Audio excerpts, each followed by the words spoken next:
Olá, galera, com vocês aqui, professor Lisão. Vamos voltar ao nosso papo. Vocês estão vendo aí Estudo e Devolve, o novo livro da editora Viajando pela Fisiologia, do Fábio Seschini, e eu faço parte contando minha história de como eu me transformei em professor. É interessante, logo, logo eu vou começar a fazer divulgação desse capítulo. São vários autores contando como eles se transformaram em professor. E aí a gente fala sempre que o estudo devolve e realmente isso funciona. Bom, hoje eu vou falar um pouquinho de cálculo de treino. O que que é um cálculo de treino? Nós já falamos em outro, vocês vão ver em outro, olhar aqui embaixo, em cima, no seu tá? Eu falei sobre carga externa, então, resumindo, tudo aquilo que o corpo recebe. Então, a carga externa é aquilo que vem de fora, já está o próprio nome. E a carga interna, como o nosso corpo recebe essa carga relacionada aos exercícios, ou seja, essa carga quer dizer o quê? Séries, repetições, intensidade, ou seja, relacionada a um RM, a carga, né? Que você fez de um RM, você coloca 80%, 70%, não importa. O PSE é uma tabela de esforço subjetiva de Bora, que tem de 0 a 20 e tem adaptada de 0 a 10. E a PSE de Foster, onde a gente, que é de 0 a 10, para você calcular a carga interna de treinamento. O que que é? Para ver se a carga não cai na monotonia de treino, se o aluno fica fazendo todo dia a mesma coisa. Ou seja, a percepção dele relacionada ao treino é sempre a mesma coisa. E isso desanima e ele acaba não tendo resultado. Então, essa PPS de força é muito interessante utilizar. Dá para utilizar para treinamento de força e também para treinamento é, aeróbico, que é o mais utilizado. E as cargas, né, que eu coloquei pesos colocadas no treino. Qual a intensidade? Se é de 75%, 85%, que é mais relacionada à hipertrofia, tá? E essa de 75, 85 é de um RM. Claro que vai ter que fazer teste para saber isso. E calculando as cargas dos exercícios, ou seja, em quilos. Então, umas fases, né, de treinamento que o aluno precisa saber. É interessante que o professor tem que conhecer para saber como explicar isso. Ok, vamos lá. Aí eu vou falar sobre a carga de PSE de Foster, que é de 0 a 20, correto? Então, 0 é repouso desculpa, de 0 a 10. 0 é repouso e 10 é o máximo. Então, quando ele acaba de fazer o treinamento, vocês aplicam para os seus alunos e falam como é que foi o treinamento. Se ele foi o número 1, o 2, o 3, seja ele qual for, correto? E então vocês pedem para ele falar sempre a parte descritiva e depois vocês fazem a cálculo da parte de treino. Deixa eu colocar o apontador aqui, correto? E aí vocês vão ter uma noção de como o aluno vai estar sentindo para aquele programa de treinamento que vocês elaboraram. Por isso que é necessário elaborar um programa de treinamento adequado para cada aluno. Então, é individualizado e não generalizado, ok? Mas é interessante vocês fazerem os seus alunos aprender a ler isso, tá? Porque não é fácil ele ter a percepção de como foi aquele esforço. Ah, foi muito cansado. Tá, mas quanto muito cansado? Existem umas tabelas que é relacionado à frequência cardíaca. Então, o cara fala um determinado esforço, por exemplo, moderado, mas a frequência cardíaca dele é 130 ou 180, tá? 180, por exemplo. Então, não foi moderado. Então, o aluno precisa aprender a habituar, a como trabalhar com esse PSE. Isso é muito interessante porque você consegue ter resultados legais com seus alunos ou respostas bacanas relacionadas ao treinamento que você elaborou, correto? Aí nós temos a outra tabela, né, de Borg, essa aqui é de Foster, talvez eu mencionei Borg, né, mas a tabela de Foster é de 0 a 10, onde você vê a monotonia do treino, justamente tudo que eu falei. E aqui nós temos a tabela de Borg, de 6 a 20, onde ele terminou o treino, você mostra para ele como que foi esse treinamento. Só um adendo aqui, ó, na tabela de Foster, ela foi criada para o cara falar 30 minutos depois do treinamento. Mas na atual conjuntura que nós vivemos hoje, não dá tempo. Então, o doutor Ushida, lá da Unicamp, ele fez uma adaptação. Então, ele fez por volta de 15 minutos. Tá? Então, enquanto ele vai tomar banho, vai respirar, vai trocar de roupa, ele faz essa resposta. Eu, normalmente, eu uso essa tabela de Foster. Quando eu uso, eu ponho a foto no celular do aluno. Então, daqui 15 minutos ou 20 minutos, ele vai responder. E a tabela de Borg, a escala de Borg, essa de 6 a 20, é uma tabela que eu acho um pouco mais difícil, eu vejo, né, um pouco mais difícil. Estava até conversando com o professor esses dias aí atrás, ele falou, um pouco mais difícil, porque é muito longa, né, na verdade, né, para numeração. Então, o interessante é usar essa tabela modificada, a de, de Borg mesmo, mas modificada, de 0 a 10. Então, é muito mais fácil para o aluno compreender essas tabelas. Qual que os trabalhos melhores para dar os efeitos melhores? De 17, aqui 17 e 19 para cima, e aqui de 7 para cima, correto? Como também de 7 para cima na tabela de Foster, correto? Então, quando vocês usam essas tabelas de PSE para determinar como foi o treino, é muito bacana, porque vocês conseguem saber como que o aluno está se sentindo naquele treino. E uma observação, essas tabelas, a resposta pode ser diferente para os mesmos exercícios. Por exemplo, ele vem numa quarta-feira ou terça-feira, não importa, e ele faz um treinamento.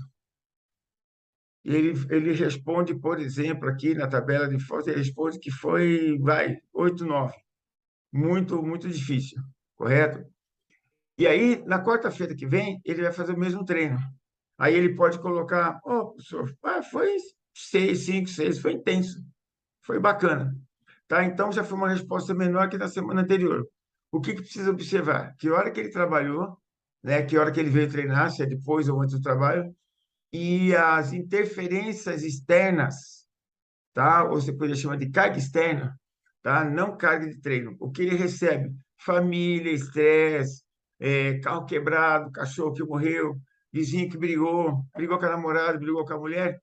Esses fatores interferem nessas respostas. Então, ele pode ter feito o mesmo treino, mas a resposta foi diferente. Então, um dia ele está muito bem, está tranquilo e tal, ele fala, para mim aqui foi intenso, para mim de 5 ou 6, foi intenso. Tá? Aí um dia ele recebe, tá, vem treinar de forma pesada, que ele teve muitos problemas externos, ele vai falar que é 9. Desculpa, ele vai falar que é 9. Então, precisa observar bastante qual o estado do aluno. Isso é bem interessante para poder vocês fazerem as medições das cargas dele, da tabela de PSE. E isso influencia aqui, ó, tá? Como que foi o treinamento? Isso aqui influencia bastante para vocês fazerem o cálculo da carga de treinamento, tá? Para ver se não está na monotonia. Isso influencia bastante. Então, às vezes, não é só dar a tabelinha para ele, você tem que ver como ele chegou no treinamento, como que ele está, o princípio dele. Tem uma outra tabela que eu não coloquei aqui, mas é uma tabela de recovery. Essa tabela, recovery, ela tem vários itens. Eu vou fazer uma outra aula sobre isso. Ela tem vários itens. E esses itens, o que que acontece? Fala se ele está bem recuperado, não mal recuperado. É uma tabela para que ajuda para evitar fadiga e lesões, ok? Bom, e aí nós vamos fazer um cálculo, né? Como eu falei de cálculo para saber sobre essas tabelas também é importante. Por exemplo, o cálculo o pessoal faz treinamento, mas não sabe normalmente quanto que carrega. Então, eu fiz aqui uns cálculos para vocês, só para você ter um exemplo, para prestar atenção nas aulas para os alunos. Se, por exemplo, ele vai fazer um bíceps, né, a rosca, ele faz 4 séries de 9 com 26 quilos. Então, ele pega 4 de 9, tá? Isso aí para saber aquilo que eu falei lá no início, total de carga externa, correto? E quanto que a sua carga interna recebe, e na percepção de esforço, como que você está, correto? Então, isso aqui é interessante. Então, aqui 4 vezes 9 dá 36 vezes, né, de repetições. Então, ele pega 36 vezes, vezes 26 quilos. Então, o bíceps braquial dele carregou 936 quilos. Então, só no rosca direta já carregou 936 quilos. Vocês vão saber lá na frente por que eu estou falando isso. É interessante esses cálculos. Aí o cara vai fazer rosca concentrada. E 4 séries de 8 com 10 quilos. Eu coloquei tudo no número simbólico. Aí 4 vezes 8 dá 32 vezes. Então, ele pega 32 vezes, 10 quilos, 320 quilos. Então, o que que acontece? O músculo fez esse movimento, esse músculo braquial, só no concentrado, ele carregou 320 quilos cada braço, tá? E no total da quilagem, só desses dois exercícios, ele carregou 1.256 quilos. Então, é 1 tonelada e 256 quilos, tá? Vocês vão saber por que que eu estou falando isso, como eu falei para você. É os carinha do extra. Então, o bíceps dele carregou bastante peso, ok? Aí, opa, aí vamos lá para o leg press. Então, ele fez 4 séries de 12 com 150 quilos, correto? Fez 4 de 12, dá 48 vezes. Ele pega 48 vezes, multiplica por 150 quilos. Então, o leg naquelas 4 séries de 12 carregou 7.200 quilos. Bom, isso eu estou falando quando a pessoa faz o teste de carga. Então, você tem aí uma porcentagem de 80, 85, 75, 80 e poucos por cento do peso de carga, mas de carga. Então, vamos aqui. Então, ele fez 48 vezes, né, 48 repetições, e toda a musculatura que envolve no leg press carregou 7.200 quilos. Aí ele foi para cadeira extensora. Então, ele fez 4 de 10 com 50 quilos. 4 de 10 dá 50 vezes, 50 vezes 50 quilos, 2.500 quilos. Então, só nesses dois exercícios, o músculo das coxas dele, que envolve quadris, posterior da coxa, um pouco dos isquiotibiais, né? Reto femoral, vasto lateral, reto femoral mais aqui em cima, vasto lateral intermédio, ele carregou 9.700 quilos. Todinho, 7.200 aqui e 2.500 aqui. Então, olha só quanto que sua musculatura carrega. Aí, um outro exemplo é o supino reto. Aí eu coloquei aqui músculos atuantes, porque o supino reto ele trabalha de forma efetiva o deltoide anterior, tríceps braquial e o peitoral maior, que é o que normalmente é falado. Bom, então no supino ele colocou 4 séries de 8 com 80 quilos. Então, 4 de 8 dá 32 vezes 80 quilos. Então, esses músculos trabalharam com 2.560 quilos. Aí, por exemplo, aquele pessoal que vai para o supino inclinado, aí ele fez 4 de 8, abaixou para 72 quilos, porque você tem uma intensidade maior, força e gravidade, que limita um pouquinho a carga. Aí 32, aí deu 32 vezes 72 quilos, deu 2.304 quilos. E tem o pessoal ainda vai para o declinado. Eu estou te colocando isso aqui só para dar um exemplo final. 4 vezes 8, 70, ele pôs 70 quilos. Esse é as repetições. 32 vezes 70, 2.240 quilos. No total, ele carregou 7.104 quilos.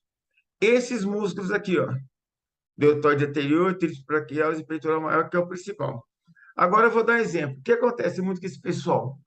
O pessoal faz muito esse supino aqui, ó, supino reto, aquele não declinando. Eu já vi isso anos e anos, são 20 anos aí a mais de andando na sala de musculação, fazendo trabalho, participando de eventos. Eu vi muito isso, os caras fazendo isso aqui, ó. Aí você não tem crucifixo, não tem fly, não tem pullover, não tem pack deck, de vez em quando. Correto? Que eles acrescentam, às vezes, aqui, ó. Enfim, aí, quais os músculos atuantes? Esses aqui. Aí o cara vai para o tríceps, que normalmente o pessoal coloca supino e tríceps. Aí ele vai para o tríceps, aí ele faz francês sentado, correto? Ó, vocês pegaram o macete aqui, 3, 12, 20, 36 e tal, 720 quilos. Aí ele vai para o corda, faz o movimento 30 vezes, 1.050 quilos. Aí vai para o tríceps testas, 3 e 8, 25, 3 e 8, 24, que ele faz, né? Então, 24 vezes 25 quilos, 600 quilos. Então, no total, ele está carregando aí 2.370 quilos, correto? Então, o tríceps dele, ele fez mais 3 exercícios para tríceps. E aqui? Ele não fez um trabalho para tríceps? Um monte. Ele fez mais 3 para tríceps. Aí ele vai aqui e faz mais 3 para tríceps, porque a conta dele é 3 para peito, 3 para tríceps. Mas ele não computou que aqui o tríceps dele trabalhou para caramba. Aí passa um período, ele fala assim, meu tríceps não desenvolve. Claro que não desenvolve. Está fadigado. Então, a elaboração de treino, vocês vão ter, acho que já tiveram uma aula dessa, elaboração de treino é interessante saber quais músculos vocês trabalham e quanto tempo esse músculo fica tensionado como músculo primário.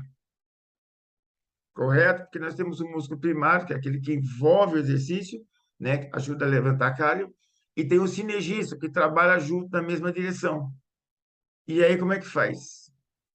Então, por isso que as pessoas, às vezes, não têm desenvolvimento da musculatura, porque o que acontece? Ele não tem desenvolvimento porque a fadiga dele é muito grande na musculatura. Por isso que não tem desenvolvimento. Então, é necessário o professor conhecer como faz essa elaboração de treino, as combinações de treinos, como é que é essas ações musculares. Por isso que eu criei um grupo, um curso, eu tenho um curso que chama Treinamento de Força e Suas Aplicações.